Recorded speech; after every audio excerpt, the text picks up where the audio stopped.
ஏதோ ஒரு தருணத்தில் ஏதோ ஒன்று தேடும்போது இதில் உள்ள அர்த்தங்கள் யாரோ ஒருவருக்கு முக்கியமானதாக படலாம். அதற்காகவே இந்த வீடியோக்கள்.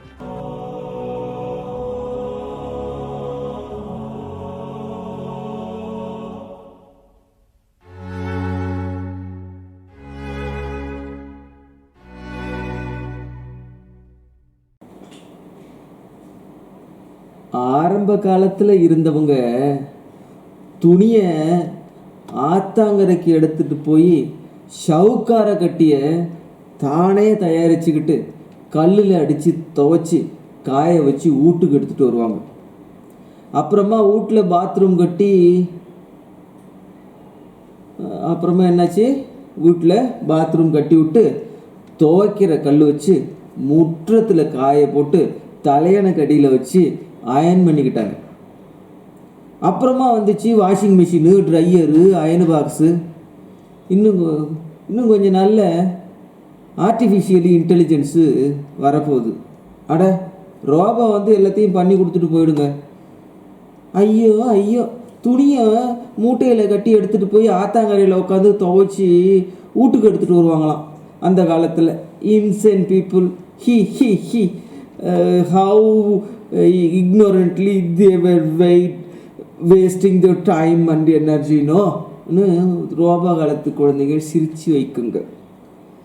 இது வசதியையும் சொகுசையும் பெருக்கிக்க நாம பண்ணிக்கிட்ட சௌகரியங்கள். இதே மாதிரியான ஆன்மீக வசதிகளை பெருக்கிக்கிட்டு வளர்ந்த வளர்ச்சியை பார்க்கலாமா? ஆதி மனுஷனோட கடவுள் பற்றி சொல்லிட்டு அப்புறமா உருவ வழிபாடு என்பதை பற்றி ஒரு முடிவுக்கு வருவோம். கடவுள் பற்றியதான கருத்து படிப்படியாக வந்த வளர்ச்சியை மாற்றம் அறிவோமா? 17 ஏப்ரல் 1492 அன்று ஒரு ஒப்பந்தம். யாருக்கும் ஒப்பந்தம்? அட்மிரல் கிறிஸ்டோபர் கொலம்பஸுக்கும் ஸ்பெயின் அரசர் ஃபெர்டினாண்ட் மற்றும் அரசி இசபெல்லா இவங்களுக்கிடையே ஒப்பந்தம். அது கொலம்பஸின் முதல் பயணம்.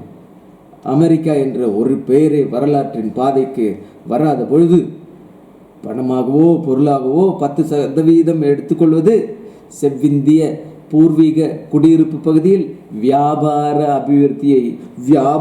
அபிவிருத்தியை கையாண்டு அதன் மூலம் கிடைக்கக்கூடிய முத்து, தங்கம், விளைபொருள் இன்ன பிற அனைத்து மடக்கும். மாற்றாக இதற்கு எக்ஸ்சேஞ்சாக வியாபார முன் ஏற்பாட்டுக்கான அத்தனை வசதிகளையும் ஏற்படுத்தி தருவதற்கு ஸ்பெயின் அரசு தன் முழு ஒத்துழைப்பை அளிக்கும். அவ்வியாபாரத்திற்காக கொலம்பஸ் அன்பையோ ஆயுதத்தையோ உபயோகப்படுத்தலாம். அதன் தொடர்பாக வரக்கூடிய மனித உரிமை பிரச்சனைகளுக்கு ஸ்பெயின் நாட்டு தண்டனை சட்டத்திலிருந்து விலக்கு அளிக்கப்படும். பன்னாட்டு மனித உரிமை சட்டப்படி ஏதேனும் சர்ச்சை எழும் பட்சத்தில் அட்மிரல் கொலம்பஸ் சார்பாக ஸ்பெயின் அரசு தன்னை ஆஜர் செய்து அந்த பிரச்சனையை தீர்த்து வைக்கும். இதுவே அந்த ஒப்பந்தத்தின் ஷரத்து. கொலம்பஸ் அவர் கூடுமான வரை ஆயுதத்தையே தீர்வுக்காக பயன்படுத்தினார். கல்லையும் கத்தியையும் மரக்குச்சியை மட்டுமே கையாள தெரிந்த எளிய நேர்மையான மக்களிடையே மந்திரத்தை பிரயோகித்தார். 50 அடி தூரத்தில் எத்தனை நபர்கள் இருந்தாலும் அத்தனை மனிதருக்கும் சேதாரத்தை விளைவிக்கக்கூடிய நெருப்பு குப்பிகளை அதிவேக விசையில் ஒரு நொடியில் ஒரு விரலசைவில் ஒன்றாக பலவாக நெருப்பு குமிழிகளை உமிழ செய்வதற்கு ஏதுவான தடவாளங்கள் அவர்கள் வசம் ஏராளம் இருந்தது. அந்த தடவாளத்தை அவர்கள் அழைத்த பெயர் துப்பாக்கி. பேச்சுக்கே வேலை இல்லை, வீச்சுதான். அடித்து வீழ்த்தினார்கள், பணியை செய்தார்கள், கொன்று குவித்தார்கள், கிளியை விதைத்தார்கள் மற்றும் அடிமைப்படுத்தினார்கள். மொத்த ஆதாரங்களும் கைவர பெற்றார்கள். அதன் விளைவாக கொலம்பஸ் 4வது மற்றும் இறுதி நிலை பயணம் நடைபெற்று மொத்த வியாபாரத்தையும் அரங்கேற்றிய பின்னர் அதே அரசருக்கு கடிதம் எழுதுகிறார் கொலம்பஸ். நாள் 7/7/1503. தங்கம் உன்னதமானது, அபூர்வமானது. எவன் ஒருவன் போதுமான தங்கம் வைத்திருக்கிறானோ அவனது அனைத்து ஆசைகளும் பூவுலகில் பூர்த்தியாகும். அவன் உலகையே ஆள தகுதி படைத்தவனாக உருவெடுக்கிறான். Don Columbus. வெல்ல முடியாத பராக்கிரமிக்க எதிரியை அணுகும்போது சொல்ல ஒண்ணா இழப்புகள் தவிர்க்க இயலாது. உயிரோடு இருப்பவர்களை காப்பாற்றிக் கொள்ள எவ்வளவு இழப்பீடு ஏற்பட்டாலும் அடங்கி நடக்க வேண்டும், சரணாகதி ஆக வேண்டும், ஆயுதம் மறைக்க வேண்டும், பேச்சை தவிர்க்க வேண்டும், கைகட்டி வாய்ப்பொத்தி நிற்க வேண்டும், மட்டுமல்ல வணங்கி ஏத்த வேண்டும். இதுவே எஞ்சியுள்ள கூட்டத்தினரை காவந்து செய்வதற்கும் மேலும் இழப்பு ஏற்படுவதை தவிர்ப்பதற்கும் இவற்றுக்கு மேலாக மன அமைதி பெறுவதற்குமான உத்திகள் என்று செவ்விந்தியர்கள் ஆணித்தரமாக பாடம் கற்றார்கள். இதுவே அனைத்து மனித குலமும் கற்ற பாடமும் கூட. செவ்விந்தியருக்கு முன் நின்ற அடக்க முடியா எதிரி யார்? Christopher Columbus. ஒட்டுமொத்த மனித குலத்துக்கு முன் எழுந்த பராக்கிரம் மிக்க எதிரி யார்? இயற்கை. வெல்ல முடியாத சீரழிவுகளை அழித்து கொண்டு இருக்கும் இயற்கையின் பால்பட்ட பயத்தை போக்குவதற்காக மனிதன் வெளிப்படுத்திய செய்கை வணங்குதல். வணங்குதலினால் இவனது எதிர்பார்ப்புகளை இயற்கை நிறைவேற்றுகிறதோ இல்லையோ, ஆனால் அவன் மன அமைதி பெறுகிறான். இதுவே வழிபாட்டின் அடிப்படை உந்து சக்தி. இயற்கைன்னா என்ன? பிரிதொன்றால் உருவாக்கப்படாது, தனது இயல்பில் மாறாதிருக்கும். அதுவே இயற்கையாகும். ஒன்று தோன்றுவதற்கு இயற்கை மூல காரணமாக இருப்பதால் இயற்கைக்கான மூல சக்தி எது என கேட்கப்படும். இயற்கையின் தொழிற்பாடுகள் வட்டமாக சுழன்று கொண்டிருக்கும். எனவே அது அழிவில்லாதது. அதன் ஒரு சக்தியை இன்னொரு சக்தியாக மாற்ற முடியுமே அல்லாமல் ஆக்கவோ அழிக்கவோ முடியாது. ஆதலால் பௌதீக விஞ்ஞானம் இயற்கையின் சக்திக்கு அழிவில்லை, கன்சர்வேஷன் ஆஃப் எனர்ஜி என்கிறது. நிலம், தீ, நீர், வளி, விசும்போடு ஐந்தும் கலந்த மயக்கம் உலகம் ஆதலின் அப்படின்னு தொல்காப்பியர் சொல்றார். ஆதி மனிதன் ஐம்பூதங்களால் ஏற்பட்ட அழிவுகளை அறிந்து தன்னை விட அவற்றுக்கு சக்தி அதிகம் என்பதை உணர்ந்தான். எனவே நிலநடுக்கம், எரிமலை, கடற்காற்று, மழை வெள்ளம், சூரிய வெப்பம், இடிமுழக்கம் போன்றவற்றின் சக்தியை கண்டு பயந்தான். அந்த பயமே பக்திக்கு வழிவகுத்து கொடுத்தது. அதனாலேயே பயபக்தியுடன் வழிபட வேண்டும் என்று இன்றும் சொல்கிறோம். மக்கள் நிலத்தின் மலையின் சக்தியை மலைமகளாகவும், தீயின் சக்தியை காடு கீழாளாகவும், நீரின் சக்தியை கடல் கெழு செவ்வியாகவும், சூறைக்காற்றின் சக்தியை சூறா மகளிராகவும், ஆகாயத்தின் சக்தியை கொல்லிப்பாவையாகவும் வழிபட்டனர். அதனாலேயே பெண் தெய்வங்கள் இன்று கூட சக்தி என்ற பெயரால் போற்றப்படுகின்றன. வழிபடு தெய்வம் நின் புறன் காப்ப பழிதீர் செல்வமோடு வழி சிறந்து பொழிமின் என்னும் புறநிலை வாழ்த்தே. தொல்காப்பியம் சொல்லுது, செவ்வேர் பலவின் பயங்கொழு கொல்லி தெய்வம் காக்கும் தீது நீர் நெடுங்கோட்டு அவ்வெள் அருவி குடவரை அகத்து கால் பொருது இடிப்பினும் கதல் உரை கடிகினும் உறும் உடன்று எரியினும் ஊறுபல தோன்றினும் பெருநிலம் கிளறினும் திருநல உறவின் மாயா இயற்கை பாவையின். பரணர் பாடுகிறார். தமிழ் மக்கள் வையை ஆற்றை போற்றி வழிபட்டதை கூறி எதற்காக வணங்கினர் என்பதை பரிபாடல் சொல்கிறது. உரிமை இடிக்கும் இடிமுழக்கம் போன்ற ஒளியோடு கரைகளை மோதி செல்லும் வையை பேராரே, திருமருத முன்னுரையில் இன்று போல் நின்னிடத்தில் மூழ்கி பெறும் இன்பம் என்றும் நீங்காது நிலைக்கட்டும். உன்னால் பெறும் பயன்களை பாடி விடிவு பெற்று இன்புற்று மகிழ்வோம் என்கிறார் மையோட கோடனார். எனவே மக்கள் வையை ஆற்று பெருவெள்ளம் தம்மை அழிக்காது காக்க வேண்டும் என்ற நோக்கத்துடன் வைகையை வழிபட்டதை இவை எடுத்து இயம்புகின்றன. மழையற்று போக சூரியனின் வெப்ப சக்தியால் காடுகளும் அழிந்து நிலம் காய்ந்து வெடித்து பாலை நிலமாய் மாற உலகம் துன்புற்றது. அது சூரிய வழிபாட்டிற்கு காரணமாயிற்று. ஓங்கு திரை முன்னீர் மீமிசை பல தொழ தோன்றி எழுற விளங்கிய சுடரினும் மதுரை மருதன் இளநாகனார் பாடியது. இயற்கையின் எல்லா சக்திகளையும் இயக்குபவள் என்னும் கருத்தில் இயக்கி என்னும் சக்தியை பண்டைய தமிழர் வழிபட்டனர்.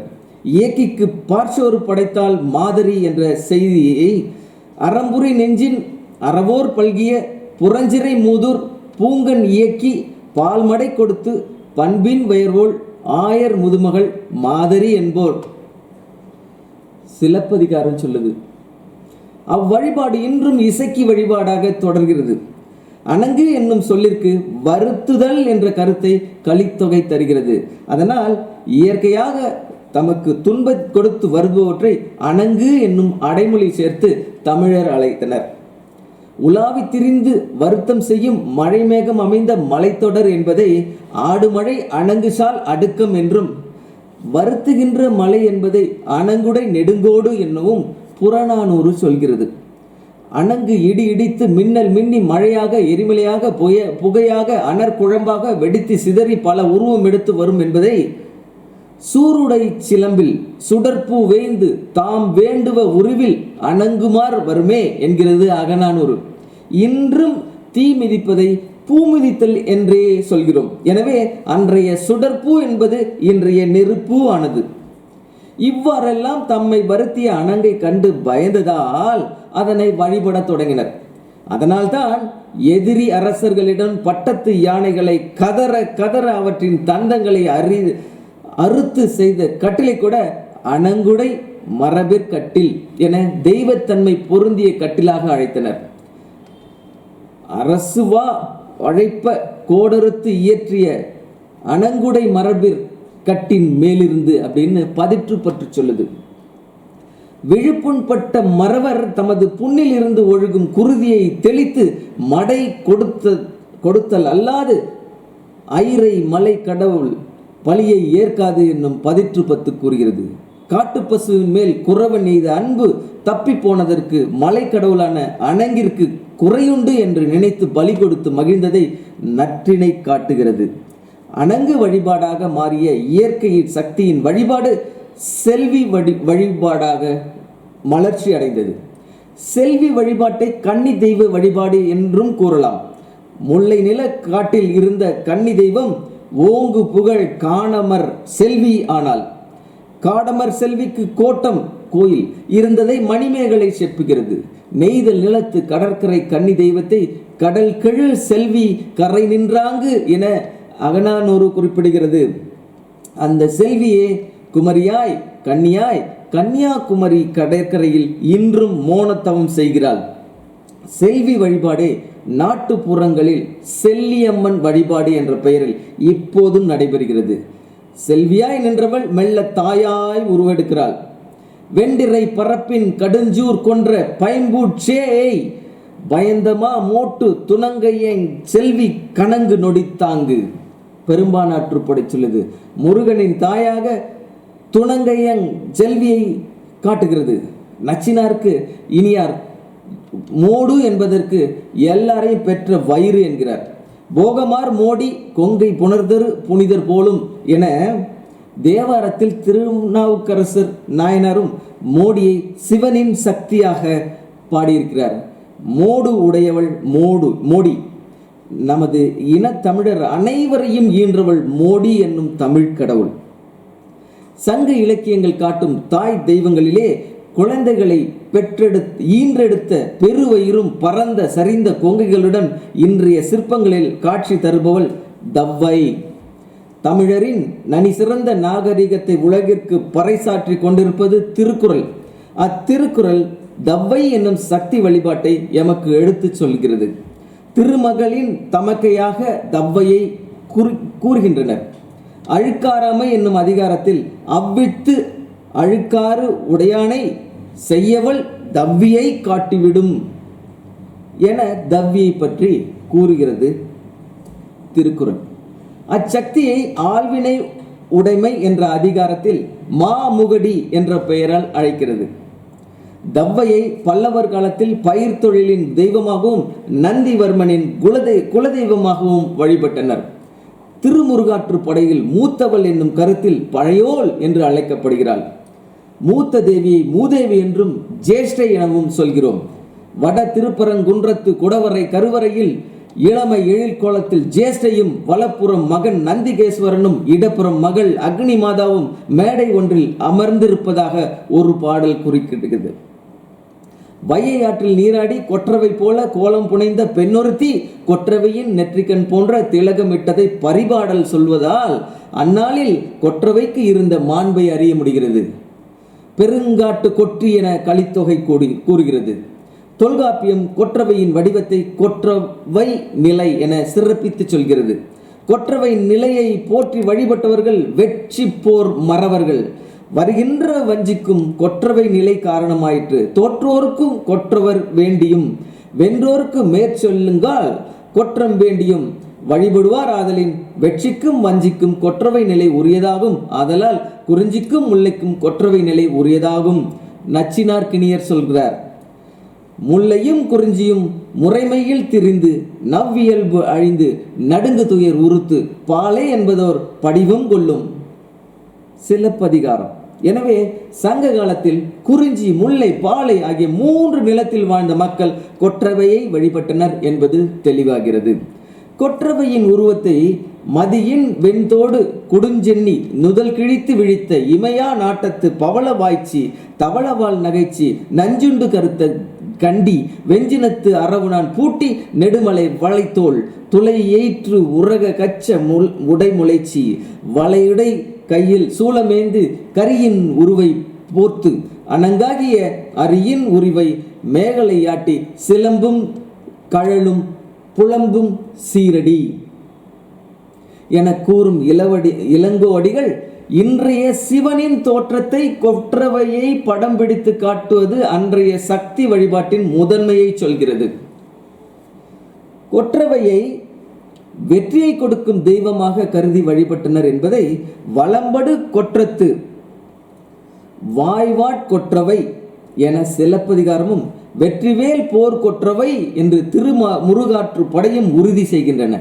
எருமை தலையும் மனித உடலுமான இருவேறு உருவில் திரண்ட தோள்களை உடைய மகிஷாசுரனை கொன்று அவனின் தலைமேல் நின்றவள் கொற்றவை என்பதை 2 வேறு உருவில் திரண்ட தோல் அவுணன் தலைமிசை நின்ற தையல் என சிலப்பதிகாரம் கூறுகிறது. எனவே கொற்றவையை மகிடாசுரனின் கதையோடு இணைத்து துர்க்கையாகவும் வழிபட்டதை காண முடிகிறது.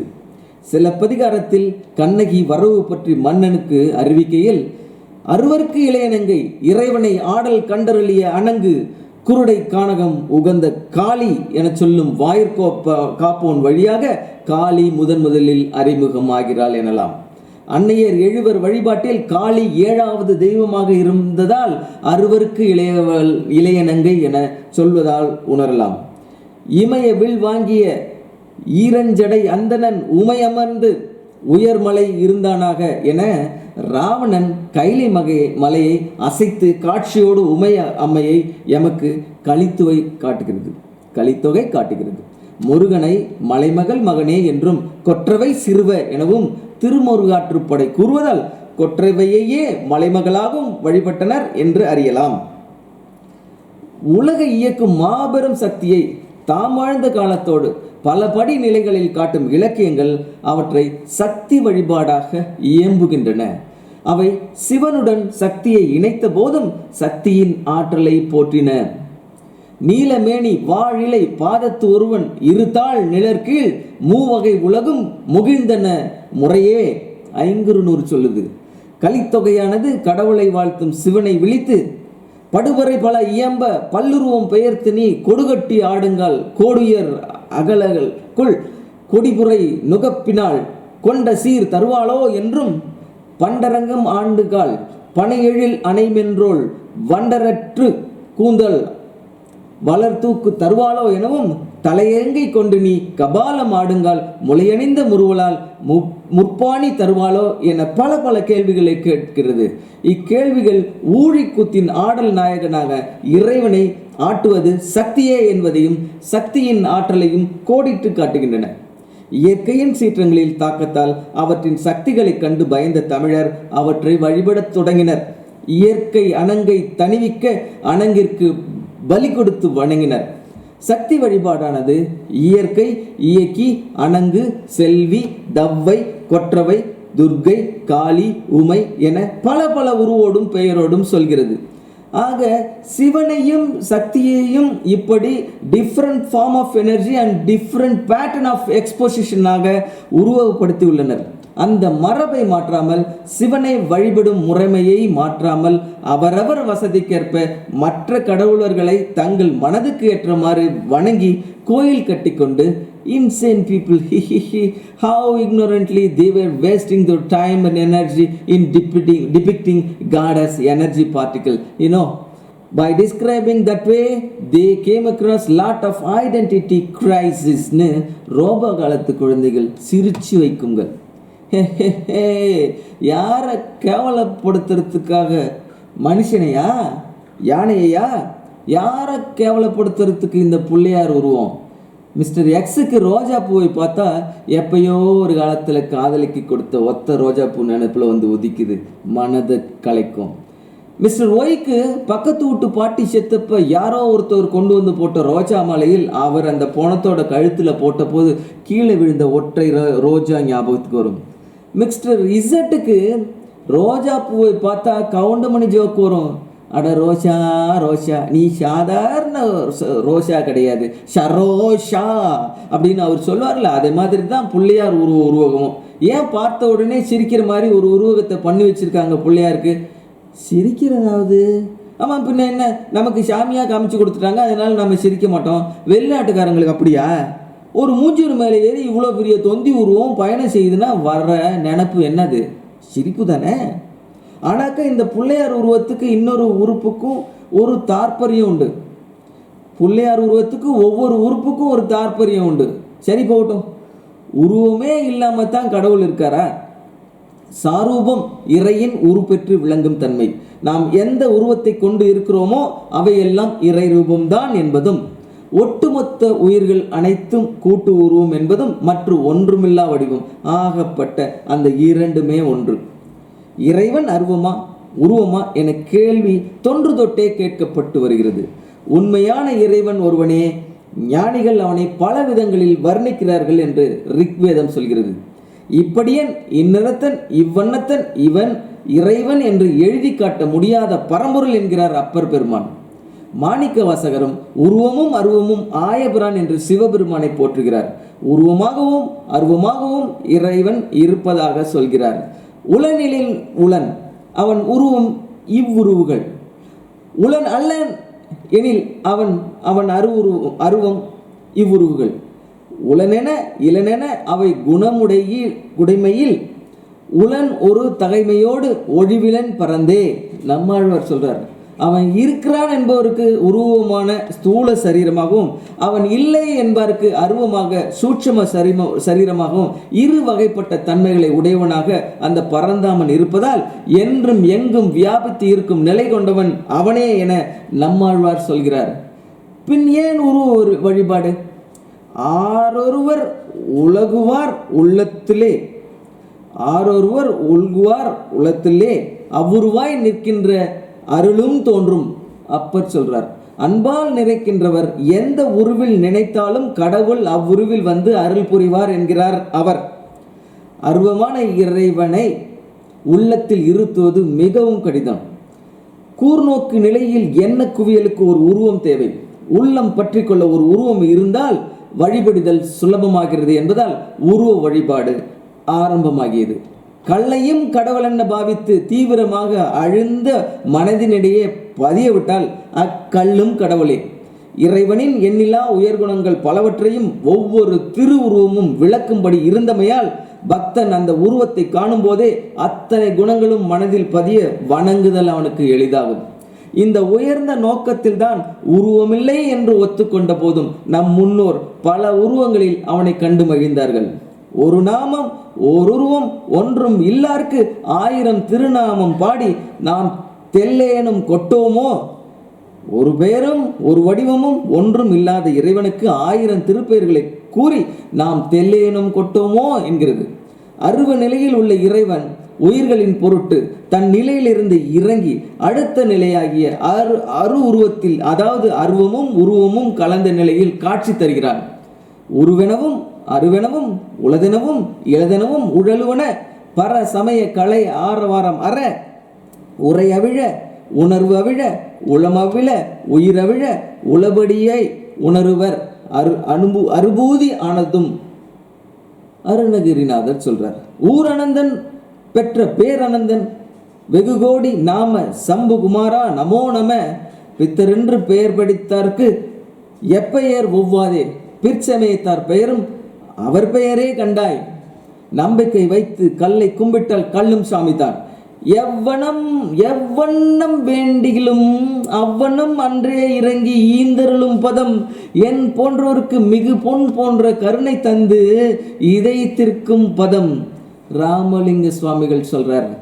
காணாத அறிவினுக்கு உருவினுக்கும் காரணமாய் நீனாகம் அணிந்தார்க்கு நிகழ்குறியாம் சிலைலிங்கம். உண்மையான இலக்கு இறைவனை உள்ளுக்குள் உணர்தல், அதுதான் மிக முக்கியம். ஒளி ஆற்றல் அதிர்வு இவையெல்லாம் அருவம். சிலை என்பது உருவம், லிங்கம் என்பது அருவமும் உருவும் கலந்த உருவம். எனவே மரபு நிமித்தமாக சிவன் கோயிலில் சிவனை லிங்கமாகவும் நந்தியாகவும் உருவகப்படுத்தி வணங்கி வருகின்றனர். ஆரம்ப சாதகர்களுக்கு படம் போட்ட புத்தகம், போக போக படமில்லா எழுத்து புத்தகம், உயர்நிலையில் புத்தகமே இல்லாத செவி வழி செய்தி மட்டுமே, இடைநிலை வழக்காகிய லிங்க வழிபாடு மரபு வழி வழக்காக பின்பற்றுவது என்பது மாற்றமில்லாமல் இன்றும் தொடர்கிறது. ஏனைய கடவுளர்கள் பின்னாளில் வந்தமையால் படம் போட்ட புத்தகம் கட்டாயமாகப்பட்டு அம்மரபு வழி தொடர்கிறது என்பதே முத்தாய்ப்பு. செப்படு வித்தை சீர்மேவும் நுண்மொழி.